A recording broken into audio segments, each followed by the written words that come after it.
yaman darıxır. Gözlərim hər yanda axtarır səni.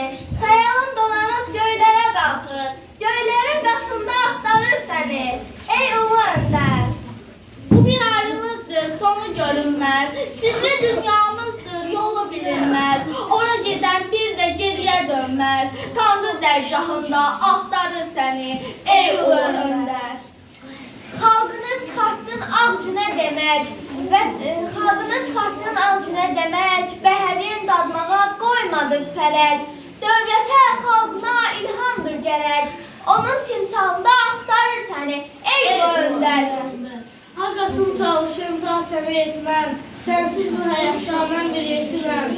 Çətin ki bir daha ürəkdən güləm. Senin bu halına axtarır səni, ey ulu öndər.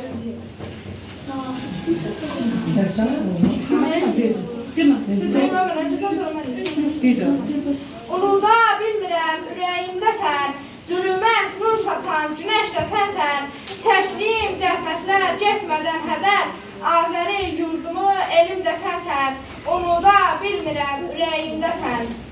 Ey oldu.